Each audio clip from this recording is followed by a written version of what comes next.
Hoje é dia 18 de maio, Dia Internacional dos Museus, que tem como objetivo reforçar os laços entre estas instituições e a sociedade. De modo a que também este ano possamos celebrar conjuntamente esta data, a Câmara Municipal de Montijo convida-os a assistir a uma visita guiada. Sejam bem-vindos ao Museu Agrícola da Atalaia.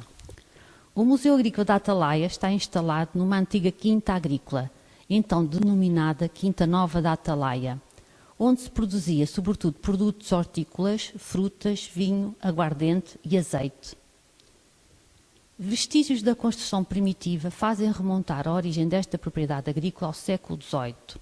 Nos anos 90 do século XX, os terrenos desta quinta, outrora cultivados com olival, vinha, pomar e hortas, foram objeto de um loteamento urbano, sendo uma condição da Câmara Municipal de Montijo que este edifício fosse preservado e que passasse a património municipal com o intuito da sua musealização, dentro do conceito da exposição temática e de museu de sítio.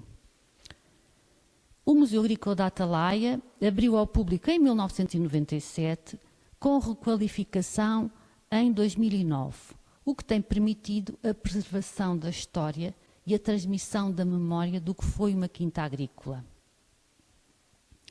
Na recepção do museu, optámos por expor peças que representam os diferentes espaços do museu. O trator, que em meados do século XX veio substituir os animais de trabalho, os bois, os cavalos, a prensa da uva para o esmagamento do engaço, relembra o lagar de vinho.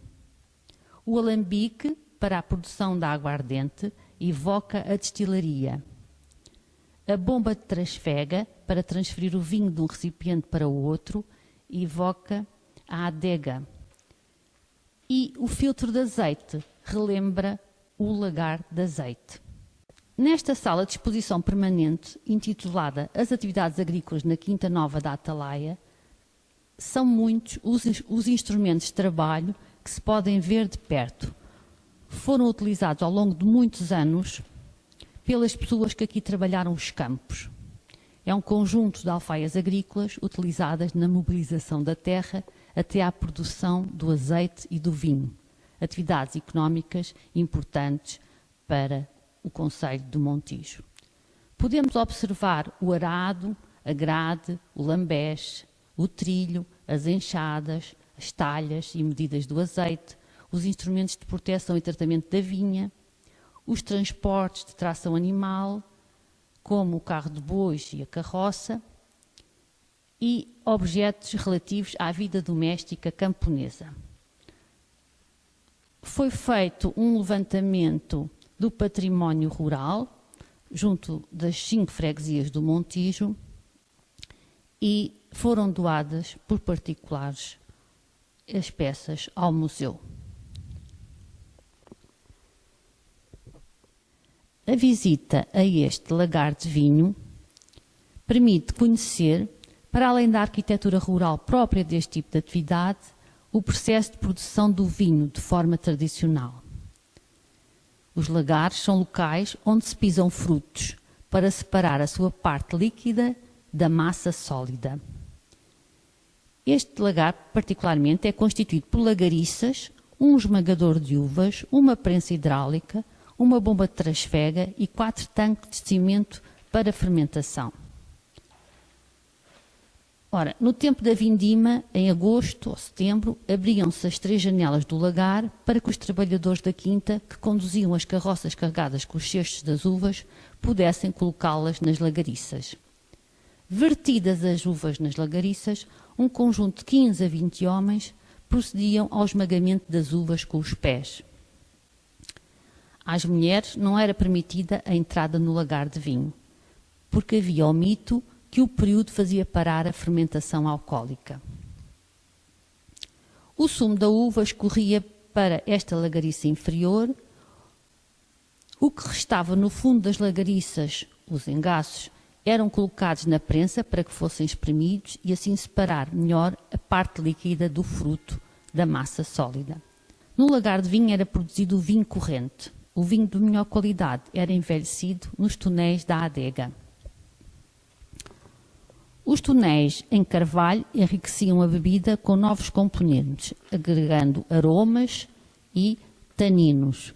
Além dos tonéis, temos um depósito em alvenaria, nesta adega, para armazenamento da aguardente produzida na destilaria da Quinta. Os vinhos e a aguardente aqui produzidos eram escoados sobretudo para Lisboa e transportados nos barcos à vela, típicos do Tejo, os varinhos, as fragatas, as faluas. Na destilaria temos o alambique, que é um equipamento usado para a destilação da aguardente vínica. O alambique é constituído pela caldeira, a fornalha, o refrigerador, o prato e os vasos. Para fazer a aguardente vínica era necessário lenha, água e o engaço da uva, retirado depois de espremido da prensa do lagar de vinho. Colocava-se a lenha na fornalha, a água na caldeira, o engaço nos 2 vasos e água no refrigerador. Acesa a fornalha, a combustão conduz a água da caldeira ao estado de ebulição. O vapor, entretanto produzido, circula pela tubagem, seguindo o seu percurso até aos vasos, começando o engaço a cozer. Dos vasos, o vapor com teor alcoólico produzido pela evaporação do engaço percorre o interior da canalização até atingir o prato, iniciando-se então o seu processo de arrefecimento. Entra na serpentina, que se encontra no interior do refrigerador. Nesta fase, o álcool em estado gasoso condensa-se, pingando a aguardente pela sua extremidade. Depois de produzido o vinho, os trabalhadores ocupavam-se na produção do azeite. No passado, o azeite era um símbolo da prosperidade económica do concelho do Montijo, não sendo por acaso que a padroeira da Igreja Matriz da Freguesia de Canha é Nossa Senhora da Oliveira, em virtude de terem existido muitos olivais na região e, consequentemente, lagares de azeite.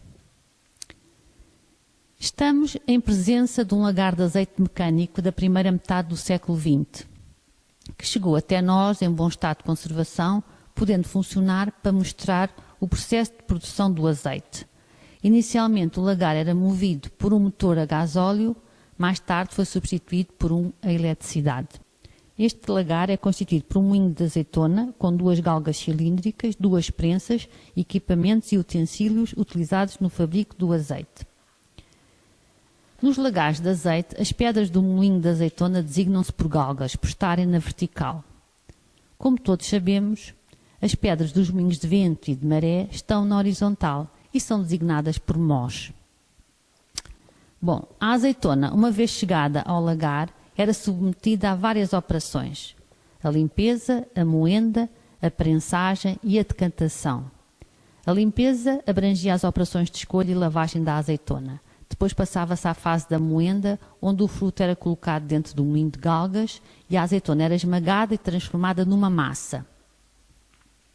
Após este procedimento, passava-se para a fase da prensagem e colocava-se a massa dentro de ceiras de esparto, uma espécie de cestos, onde depois era submetida à pressão da prensa e também sujeita às chamadas caldas. Os lagareiros punham a água a ferver por cima das ceiras para assim se ir libertando o azeite da massa da azeitona. O azeite caía neste tabuleiro e era canalizado por tubagem subterrânea para os recipientes designados por tarefas. Na prensa, depois da massa da azeitona bem espremida, resta o excedente, o chamado bagaço da azeitona, que se colocava nestes depósitos e era utilizado para fertilizar as terras e alimentar o gado suíno. Nesta área do lagar passava-se à fase da decantação do azeite, nas tarefas, que consiste na separação do azeite da água russa, que se faz pela ação da gravidade.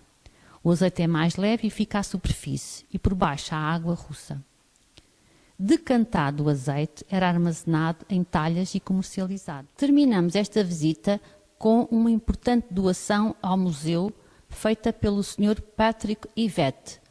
Trata-se de um moinho de galgas proveniente do lagar de azeite da Quinta da Cotadinha. Chegou ao Museu Agrícola da Atalaia em muito mau estado de conservação. Foi transportado por uma grua para o pátio do museu e, no exterior, o técnico de restauro do museu recuperou-o, seguindo todas as fases necessárias para a sua melhor conservação e movimento da sua engrenagem, incluindo a pintura com as suas cores originais. É um moinho fabricado pela metalúrgica Duarte Ferreira do Tramagal, nos anos 30 do século XX, e compõe-se de 2 galgas cilíndricas de pedra e estrutura em ferro. Este é mais um motivo, a juntar a tantos outros, para uma visita ao Museu Agrícola da Atalaia.